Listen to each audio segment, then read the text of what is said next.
Bonjour à toutes et à tous. Pour des raisons personnelles, je suis en l'obligation de poursuivre cette pause. Alors, pourquoi ne pas réécouter d'anciens épisodes que j'ai pris le soin de sélectionner pour leur actualité captivante?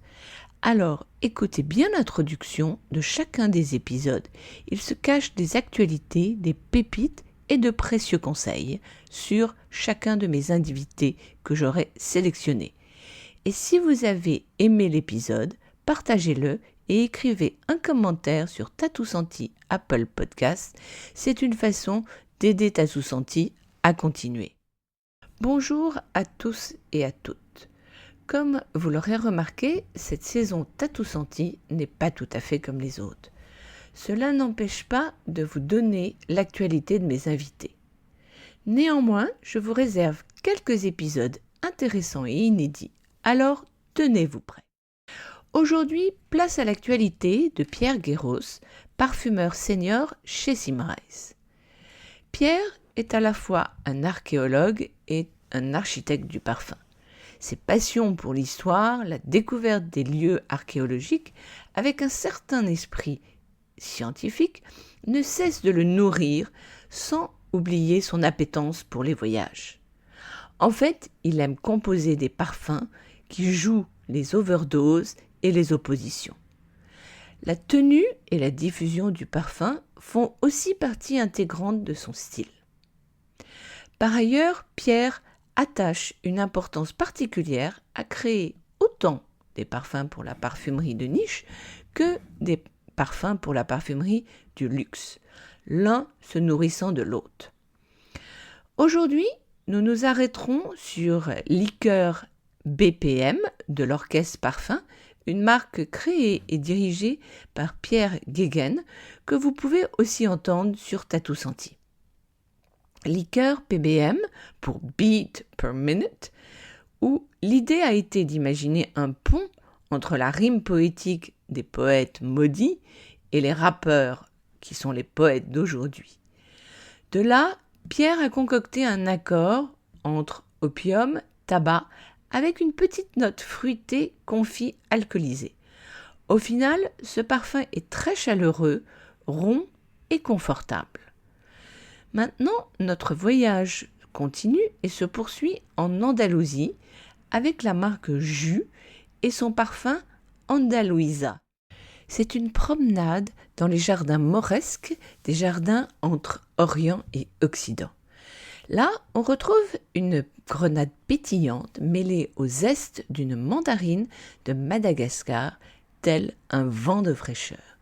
Puis, la chaleur montante explose avec la fleur de cyste, ingrédient connu et qui pousse en Andalousie, avec ses notes ambrées et cuirées pour terminer sa course sur un fond boisé de cèdre et de vétiver. Et je terminerai par quelques mots sur CRT, le nom de Cristiano Ronaldo, le fameux footballeur international portugais, qui est aussi aujourd'hui le nom de son parfum. Une fougère fraîche, spontanée et explosive, réalisée par Pierre et aussi Alexandra Carlin, parfumeur chez Symrise. Ce dernier m'a confié combien Ronaldo avait pris part avec intérêt au projet. Et en fait, CRT est un parfum de la licence Eden Park. Et maintenant, bonne écoute de cet épisode sur Pierre Guéros. Bonjour Pierre. Bonjour Bettina. Alors, ton actualité. Donc, Trussardi vient de lancer une nouvelle collection, Les Vie de Milano, et tu en as créé un qui s'appelle Via Fiori Chiari. Est-ce que tu peux nous raconter son histoire, à la fois olfactive et son histoire tout simplement? Bien sûr.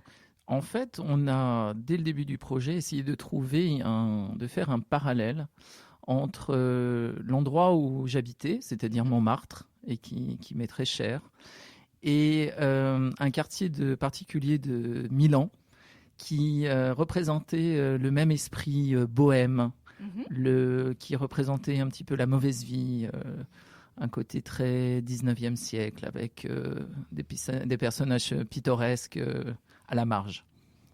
D'accord. Et en termes olfactifs? Alors, j'ai transcrit cet esprit un peu bohème par un accord finalement assez simple entre d'abord une prédominance du patchouli. Mhm. Hein, le patchouli, on sait symboliquement, est associé aux femmes de petite vie et une espèce d'esprit bohème. Et puis une odeur très prononcée d'alcool, un alcool brun, un alcool macéré, qui est le principal ingrédient de la tête du parfum et qui représente là encore plutôt une vie nocturne, une vie en marge, on imagine des troquets sombres, voilà. D'accord. Alors, maintenant, je vous invite à me suivre dans cette balade olfactive avec Pierre pour mieux apprendre à le connaître. Donc, place à la note découverte. Donc, en fait, quel est ton souvenir olfactif le plus fort? Alors c'est un souvenir qui est pour beaucoup désagréable, mais qui pour moi représente la loyauté, l'amour, une espèce d'amour inconditionnel. Et en fait, c'est l'odeur du chien mouillé. En fait, l'odeur du chien mouillé, pourquoi? Parce que mon frère et moi, nous étions très attachés à notre chien quand nous étions enfants. Et nous avions une maison de campagne en Bourgogne. Quelque chose de très simple, perdu au milieu des champs. Notre chien partait pour des grandes balades de nombreuses heures et revenait chez nous complètement souillé, debout, de pluie.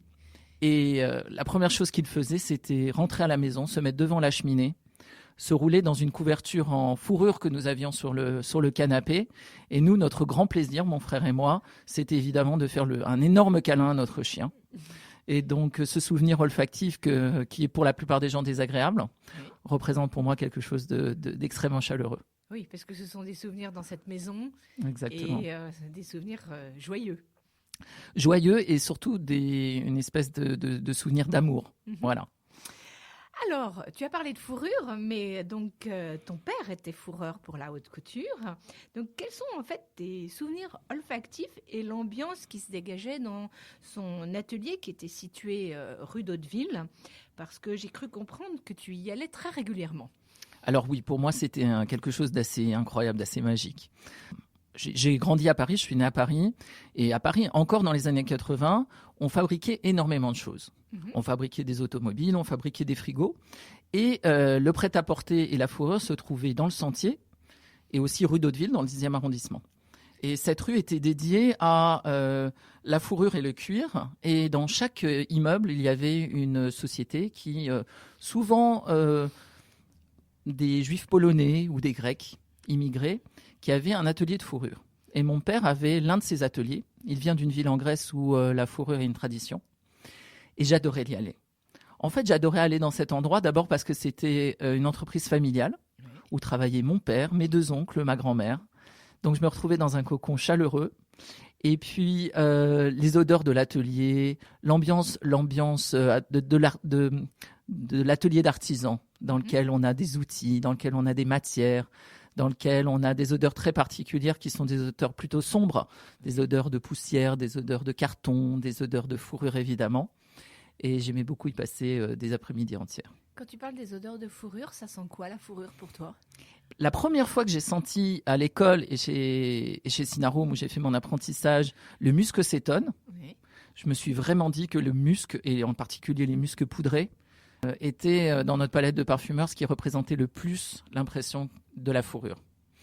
Celle que tu avais sentie dans cet atelier. Tout à fait. Alors, l'odeur de la fourrure est un petit peu galvaudée, un petit peu biaisée par le fait qu'on utilise des teintures. Et que souvent, ces fourrures sentent un petit peu la teinture.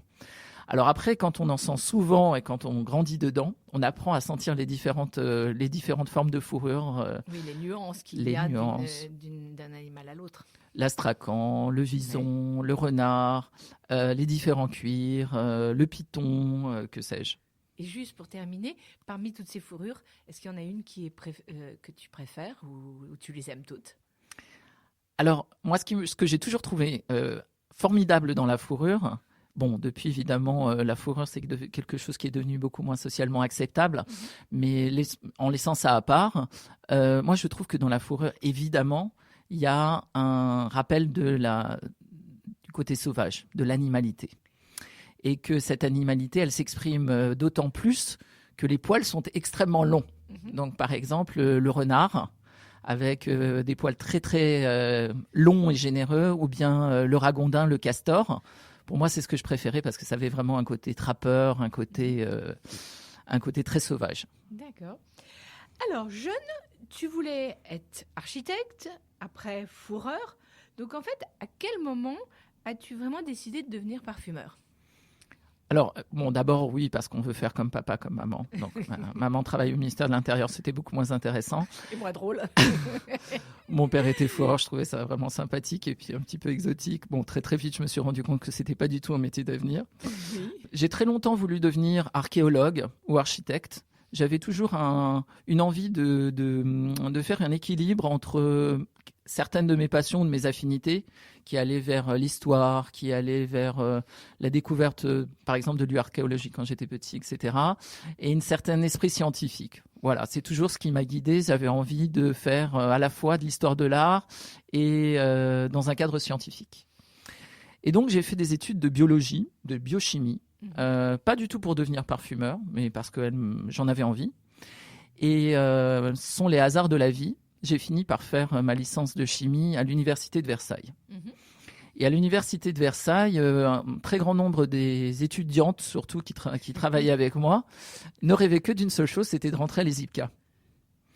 Et moi, j'avais une affinité pour le parfum quasi nulle, une connaissance du parfum quasi nulle. Mais je suis un être curieux, et donc j'ai accompagné certaines de mes amies aux journées portes ouvertes de l'ESIPCA. Et c'est là que la révélation s'est faite. Voilà, alors c'est quasi religieux, c'est-à-dire qu'en fait certains rentrent dans des églises et sont frappés par la beauté gothique d'une cathédrale et deviennent croyants. C'est un petit peu ce qui s'est passé pour moi. C'est-à-dire que rentrer dans un monde qu'on ne connaît pas du tout, qui semble combiner toutes les choses qui nous plaisent dans la vie, avec une symbolique du parfum qui me parlait finalement beaucoup, a posteriori. Et donc, j'ai passé le concours de l'ESIPCA. Ça s'est passé plutôt simplement. J'ai été bien classée. J'ai trouvé un apprentissage rapidement. Donc, quelque part, je me suis dit, peut-être que c'est quelque chose pour moi. D'accord. Et en fait, c'est juste un hasard de la vie, mais un merveilleux hasard. D'accord. Alors, justement, donc, c'est Gaël Madiot, parfumeur à l'époque chez Sinarum et aujourd'hui chez Chanel, qui a été l'un de tes premiers professeurs. Qu'est-ce que tu as retenu d'elle ? Alors, chez Sinarum, en général, j'ai eu accès à une parfumerie traditionnelle, mais dans un sens positif. C'est-à-dire une parfumerie qui était au service des plus grandes maisons françaises, fournissait à la fois des matières premières, des bases, des cœurs pour Chanel, Guerlain, Estée Lauder, etc. Justement, est-ce que tu peux nous dire une ou des bases les plus célèbres de la maison ? Bon, alors celles qui sont extrêmement connues sont certaines des bases animales, comme l'Animalis. Que l'on retrouve dans quel grand parfum ? Dans, par exemple, les anciens parfums de Veil, avec Zibeline, Antilope, etc. Mais qu'on retrouve aussi dans énormément de compositions de parfums classiques de chez Chanel, de chez Guerlain. L'ambre arôme, évidemment. Et puis, un certain nombre de matières premières dans d'autres familles olfactives. Mais c'est ça qui était un petit peu spécial. C'est que Sinarum était une petite société qui pourtant fabriquait des molécules de synthèse, servait les grandes maisons de la parfumerie française et était malgré tout à la pointe de la parfumerie, du marché de la parfumerie dans les années 90. Et ce qui était assez formidable, c'est que c'était à Bois-Colombes et qu'il n'y avait qu'un mur qui séparait IFF, leader mondial, à l'époque leader mondial de la parfumerie, et Sinarum. L'un était un bâtiment ultra moderne et l'autre était un petit château, une petite folie 19e. Oui, parce qu'une maison familiale est dans... Un donjon, il y avait quasi un donjon, une tour de garde. Et en fait, ça reflétait un petit peu l'esprit de la maison. Et il y avait également un petit atelier de production en plein Bois-Colombes. Donc ça, c'est évidemment un reliquat de cet axe qui allait du Havre à Paris, où il y avait tellement de maisons de parfums qui recevaient leurs matières premières par le Havre et qui, à Asnières, à Bois-Colombes, à Colombes, avaient leurs ateliers de création. Voilà. Et donc, revenons, parce on a pris d'autres Ah chemins, mince, mais un c'est petit pas chemin grave. de traverse. Voilà, mais c'est pas grave du tout. Donc, à ce que tu as appris, Gaël Madio. Alors, moi, c'était la première fois que je rencontrais un parfumeur. Donc, pendant très longtemps, elle a été l'archétype pour moi du parfumeur. En fait, ce qui est extraordinaire avec Gaël, c'est qu'on a d'abord appris à être amis. On a appris à être émotionnellement et je dirais affectivement proches. Et que je me suis sentie privilégiée de pouvoir être en presque binôme avec quelqu'un qui n'avait absolument aucune crainte ou aucun désir de garder pour elle des secrets, des habitudes, etc. Donc j'ai eu la chance vraiment d'avoir quelqu'un en face de moi qui était extrêmement confiant dans cette relation nécessaire entre un apprenti. Parce que je pense que tout le monde ne peut pas dire la même chose. Non, c'est vrai. Et c'était possible parce que on était également en phase d'un point de vue affectif, émotionnel. Et j'ai appris voilà, les bases de la parfumerie en parallèle de ce qu'on apprend à l'école, les ABC de la parfumerie. D'accord. Et alors, pendant ce stage chez Sinarum, est-ce que tu as une anecdote à nous raconter ? Alors oui, parce qu'en fait, évidemment, avoir une société de parfumerie juste au milieu d'une petite ville de banlieue très proche des commodités du marché, des commerces, ça peut créer évidemment un petit clash souvent olfactif. Et on disait au début de cet entretien que Sinarum était particulièrement connu pour ses bases animales. Et certaines de ces bases animales étaient donc pesées à Bois-Colombes. Certains jours du mois, alors certains de ces jours coïncidaient avec le jour du marché. Et certaines personnes sur le marché discutent. Je ne comprenais pas pourquoi il y avait des odeurs, des effluves animales, j'imagine. Exactement. Alors, c'était des odeurs qui rappelaient le crottin de cheval, qui rappelaient l'écurie, qui rappelaient des choses comme ça, ce qui était quand même un petit peu particulier en plein milieu urbain. Et voilà, des petites discussions au café du commerce avec, mais vous vous rendez compte, ça sent, on se croirait dans une écurie, etc. Et moi d'écouter et de savoir exactement d'où ça venait, d'une petite pièce où un monsieur qui, depuis des décennies, pesait à la main l'ambre arôme ou l'animalis. D'accord. Alors, quand on regarde en fait ton parcours, tu as démarré en Allemagne pour Drôme International, puis direction New York et Dubaï. Qu'est-ce que tu retiens de chacune de ces expériences et comment t'es-tu adapté au pays à chaque fois ? Alors, partir de chez soi, beaucoup de gens le font. Et on sait que c'est une expérience qui vous transforme complètement. Pourquoi ? Parce qu'on est face à l'altérité, à la différence. Et qu'un certain nombre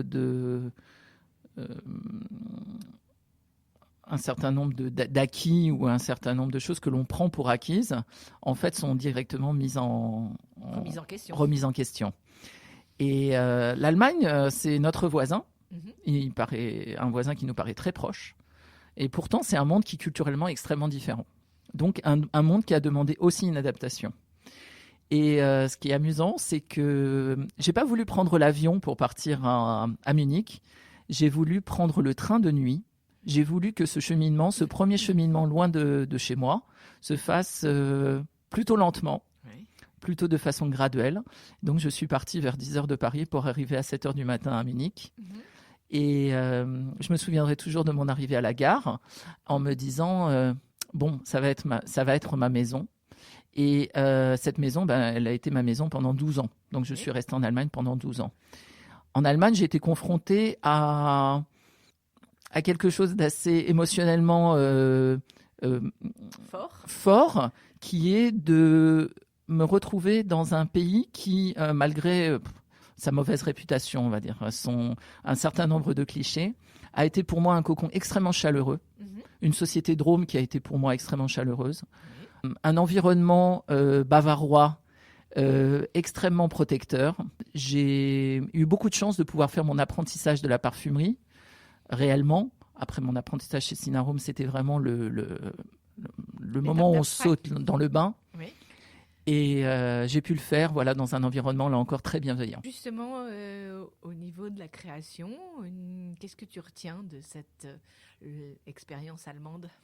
Alors, l'Allemagne, la Bavière mise à part, c'est une société d'inspiration protestante. Et moi, je crois beaucoup au fait que les religions, aussi, comme facteur culturel, ont une importance énorme sur le parfum. Oui, je suis tout à fait d'accord. Et qu'il y a dans la foi protestante une rigueur, une rigidité, une recherche de la pureté qui fait qu'on s'écarte olfactivement, alors consciemment ou pas, de certaines notes animales, trop cuirées, trop sombres. On aime ce qui est propre, on aime ce qui sent une certaine fraîcheur. J'ose pas dire médical, mais quelque chose d'assez presque hygiéniste. Et donc, il y a toute une palette que j'ai pas du tout explorée quand j'étais en Allemagne. C'est la palette des notes ambrées, c'est la palette des notes très sombres, c'est la palette des notes animales ou cuirées. Et de Drôme, de l'ambiance, qu'est-ce que tu en retiens? Je travaillais dans une société familiale. Encore une. Encore une. Alors, c'est extrêmement intéressant. Bon, on changeait quand même d'échelle entre Cinarome et Drôme. Tout à fait. Mais c'est finalement, moi, je retrouvais, on en parlait aussi, l'ambiance que j'ai connue enfant dans la structure familiale. Et je me suis sentie extrêmement à l'aise dans cette structure qui était à la fois à taille humaine et en même temps très professionnelle. Une société qui, malgré ses racines allemandes, avait su développer une expertise internationale. D'ailleurs, on avait un très, très, très, très beau bureau à New York dans lequel j'ai passé un peu plus de 3 ans. Parce que donc ensuite, direction New York, mais toujours pour Drôme. Toujours pour Drôme. Alors, moi, je l'ai vu comme une espèce de récompense. Oui. C'est-à-dire qu'après un certain nombre d'années de formation, alors, c'était pas une formation vraiment extrêmement rigoureuse au sens où j'avais des exercices, des étapes à franchir, etc. C'était beaucoup plus souple. J'avais un certain nombre de parfumeurs qui s'occupaient de moi, avec lesquels je travaillais. Oui. J'ai un peu appris aussi sur le tas, c'est-à-dire on a très très vite, on m'a mis sur à peu près tous les projets de la société, on m'a mis en contact avec tous les clients de la société. Et donc, une fois que cette première phase était terminée, eh bien, on m'a envoyé à New York avec 2 autres parfumeurs de chez Drôme. On constituait une nouvelle équipe et j'ai vu ça comme une espèce de certificat qui disait que mon premier apprentissage de parfumerie était terminé. Une fois arrivé à New York, un tout autre monde, bien évidemment. Là encore, quels sont les parfumeurs avec qui tu étais? Comment ça s'est passé? Qu'est-ce que tu peux nous en dire? Bon, New York, c'est la ville des villes, c'est-à-dire que c'est une espèce de Babylone pour la parfumerie, pour tant d'autres industries. C'est quelque chose qu'on a l'impression d'avoir au fond de soi tellement on l'a vu, entendu, etc. Donc, une grande partie de l'immense joie de se retrouver à New York, c'est New York elle-même. Oui. Et en plus, nous étions dans un superbe studio à Tribeca, qui était complètement en dehors des quartiers statutaires de l'Upper East Side, etc., qui était vraiment un peu alternatif. Un ancien magasin de matelas qui avait totalement été rénové. Et les gens pouvaient passer dans la rue, nous étions à Red Rue, et les gens pouvaient passer dans la rue et regarder les parfumeurs travailler. C'est amusant ça. Ah oui, c'est très amusant. Très inédit. Alors c'est totalement inédit, c'est particulier parce qu'évidemment ça implique qu'un certain nombre de gens rentrent dans le studio de parfumerie pour poser des questions, regarder. Pour poser des questions. Mais en tous les cas, voilà, d'être à New York, ça m'a vraiment appris à développer d'autres facettes du métier de parfumeur, qui sont développer des relations sociales avec ses clients. Être capable de vendre ses parfums soi-même, au-delà de la qualité olfactive de sa création. D'accord. Et puis, j'ai travaillé avec des parfumeurs qui étaient assez extraordinaires, dont un parfumeur qui s'appelle Jean-Louis Groby. Alors, Jean-Louis Groby... Donc, qu'est-ce que tu apprécies et qu'est-ce qui t'a appris?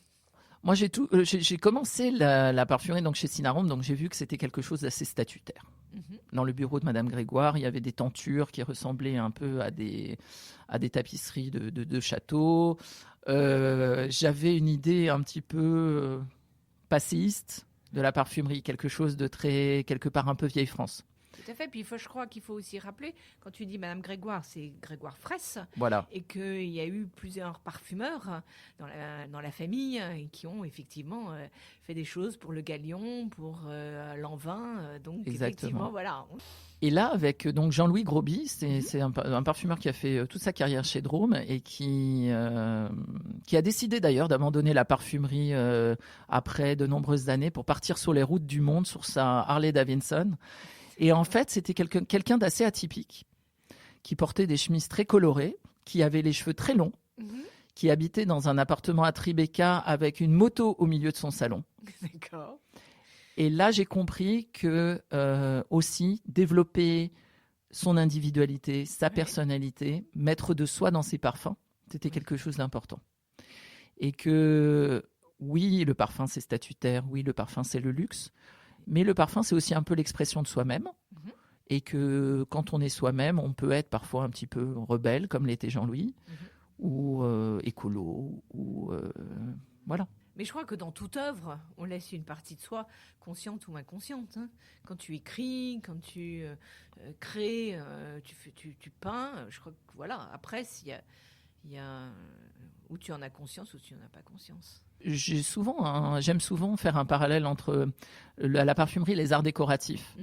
Parce qu'en fait, on fait un produit, on crée quelque chose qui a une utilité. Oui. L'utilité, c'est de sentir bon, c'est de séduire, c'est de couvrir les mauvaises odeurs. Mais on le fait avec une ambition esthétique, une ambition artistique la plus haute possible. Et c'est comme rentrer dans une demeure du 19e siècle, par exemple autour du parc Monceau, et de voir un escalier somptueux, et de voir une cage d'escalier magnifique, et de voir des luminaires qui ont été pensés pour éclairer et pour être beaux. Et donc voilà, Et paradoxalement, d'ailleurs, aujourd'hui, le parfum a été artisanal et aujourd'hui, c'est une industrie. Donc il y a aujourd'hui ce double langage qui continue. Oui, alors c'est une industrie par l'échelle, mais par contre, par le travail quotidien du parfumeur, ça reste artisanal, parce que 99% de ce qu'on crée est créé sur mesure. Il y a quand même un geste de la main, alors la main c'est le nez, mais il y a un geste, il y a toujours, comme je disais, une ambition, et surtout une individualité. On crée à façon, pour un projet particulier. Et c'est en ça que ce n'est pas un produit qui est de consommation courante, reproduit à 1 million d'exemplaires. Oui, dans ce sens-là, tout à fait. Voilà, c'est ce qui nous éloigne un peu du mot industriel dans ce qu'il a de plus réducteur. Parmi les autres parfumeurs que tu as pu croiser ou pas, quels sont ceux que tu apprécies, que tu admires et pourquoi ? Alors j'ai travaillé avec des parfumeurs au profil complètement différent. Et il y a des parfumeurs que j'ai admirés pour leur précision technique, pour le fait qu'ils intégraient une nouvelle matière première à leur formule en ayant déjà anticipé la nouvelle forme olfactive. Pas d'intuition, mais plutôt une connaissance tellement précise des matières premières qu'en fait le geste, on parlait de la main, le geste est d'une sûreté incroyable. Et là, j'en ai rencontré beaucoup, surtout en beauty care, en fait, parce qu'en fait, en beauty care, il faut une connaissance quand même technique assez forte, parce que le médium est exigeant. C'est surtout des gens avec qui j'ai travaillé chez Drôme. Et puis maintenant, chez Symrise, j'ai la chance de travailler avec une équipe de parfumeurs qui, chacun dans son individualité, m'apporte énormément au quotidien. C'est quelque chose que je souligne assez souvent, c'est que nous sommes une équipe de parfumeurs avec lesquels on a du plaisir à travailler. Vous êtes combien d'ailleurs à Paris ? À Paris, on doit être 6 ou 7 en fine, autant en beauty care. Et en fait, je travaille beaucoup avec Alexandra Carlin, qui est un peu mon alter ego féminin au sein de l'équipe de Symrise. Je travaille avec Émilie Copperman, qui apporte une joie de vivre, une connaissance 360 du métier de parfumeur, qui fait qu'elle est capable d'anticiper les désirs des clients, elle est capable de créer de l'intimité avec les clients et j'apprends beaucoup d'elle. J'ai eu la chance de travailler sur quelques parfums avec Maurice Roussel. Alors là, ça peut être intimidant, mais en fait, Maurice, c'est la personne la plus simple, agréable du monde. Et donc, la distance n'existe pas. il y a une étape qu'on a oubliée, c'est Dubaï. Alors raconte-nous, tu as continué pour Drôme à Dubaï ou c'était Non, une autre alors. expérience? Et voilà, qu'est-ce que tu peux nous en dire? Alors Dubaï, ça a été la façon dont j'ai intégré Symrise. J'ai été pour Symrise le premier parfumeur à être en permanence à Dubaï. Pendant combien de temps? Pendant à peu près 3 ans. Le fait de partir à Dubaï, c'est quelque chose d'assez particulier. Parce que partir au Moyen-Orient, là on parlait de partir en Allemagne, de découvrir la différence, etc. Oui. On est dans une autre échelle quand on part à Dubaï. Oui. C'est un monde qui est quelque part fantasmagorique, c'est-à-dire un peu hors sol, quelque chose qui est un peu une illusion, quelque chose qui est créé au milieu du désert, hein, exactement comme dans un conte, et qui est un hub de la parfumerie, qui est un endroit où sont concentrés un nombre impressionnant d'amoureux du parfum. Et c'est ce que je retiendrai le plus de Dubaï, au-delà des différences culturelles, au-delà de la plongée dans le Moyen-Orient, c'est d'être dans une culture, dans une civilisation où le parfum a une importance capitale au quotidien. D'accord. Et alors, en termes de créativité, qu'est-ce que cette expérience t'a apporté? Alors, on a tous les parfumeurs ont un style et avec les mêmes matières premières peuvent créer des parfums complètement différents. Et j'ai découvert assez rapidement que mon style s'adaptait très très bien à la parfumerie du Moyen-Orient, par un côté extrêmement puissant, un équilibre entre des matières premières à très forte personnalité, une envie de donner de la richesse, de la texture, une certaine profondeur au parfum. Le parfum au Moyen-Orient a encore un caractère, j'ose presque sacré. On se permet moins d'être par exemple dans le gadget, dans les odeurs alimentaires, voilà. Et donc, ensuite, tu es revenu à Paris pour Symrise. Qu'est-ce qui t'a donné envie de continuer avec Symrise et qu'est-ce que tu apprécies dans l'aventure Symrise? Alors ça, c'est intéressant de revenir à Paris parce que en fait, je suis français de toute mon âme. Je suis parisien de tout mon corps et pourtant, j'avais vraiment, depuis mes premières années, jamais travaillé à Paris. Et Paris, c'est extraordinaire parce qu'en termes de parfumerie, c'est quand même le centre de notre univers et que c'est l'endroit le plus exigeant en termes de parfumerie.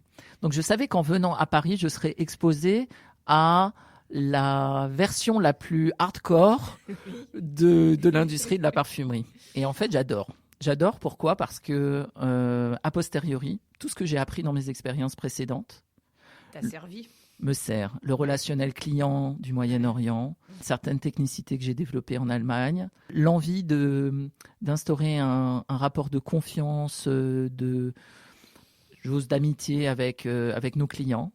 On forme tous un microcosme. Et il est important de bien s'entendre, il est important de partager. C'est un monde qui est petit, hein.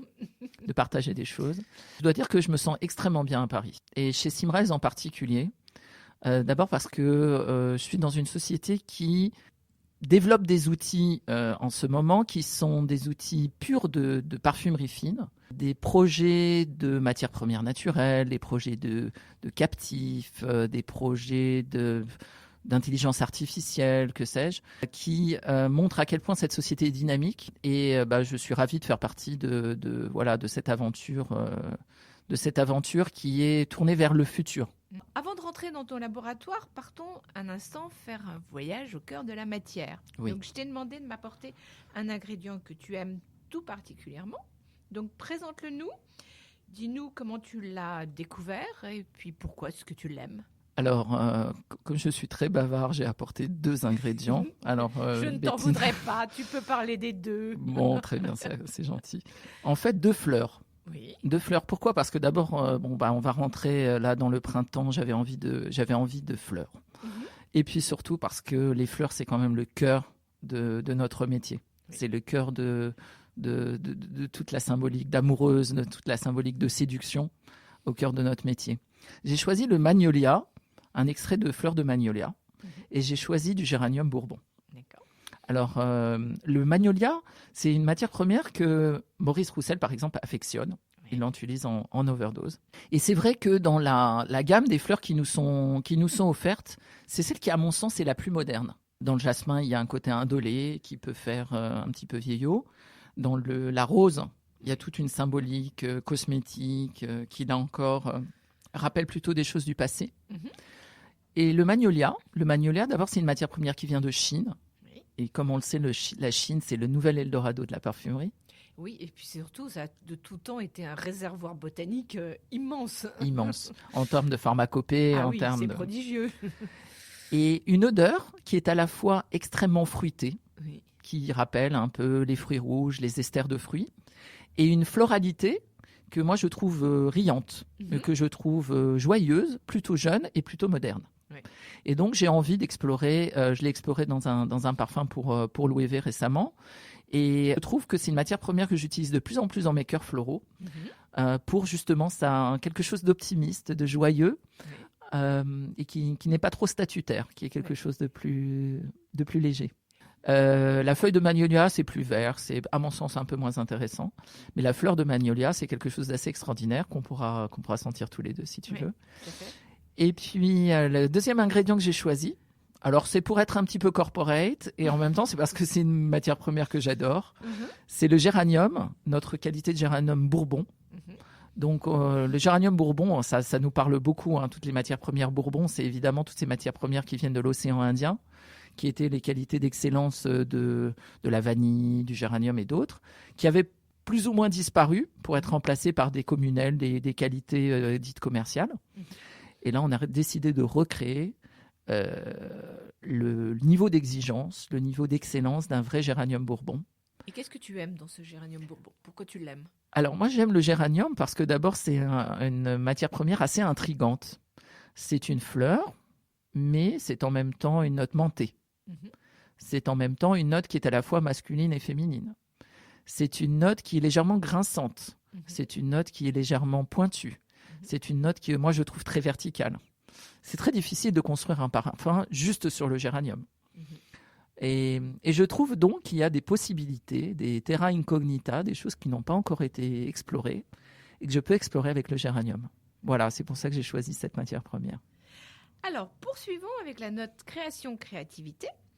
Eh bien, en fait, dans quelle tenue vestimentaire aimes-tu créer? En as-tu une? Alors ça, c'est assez amusant parce qu'en fait, il n'y a pas d'uniforme. Enfin, on sait qu'il y a un uniforme du parfumeur, mais c'est l'habit. Du parfumeur. Alors, à vrai dire, moi, j'ai appris de mon père qui était justement, qui évoluait dans ce monde de la couture, que tous les créatifs de couture, finalement, s'habillent de façon extrêmement banale. Ils laissent à d'autres le soin de porter leur création et souvent ont des uniformes d'atelier. On voit bien Christian Dior avec sa blouse, Yves Saint Laurent avec sa blouse.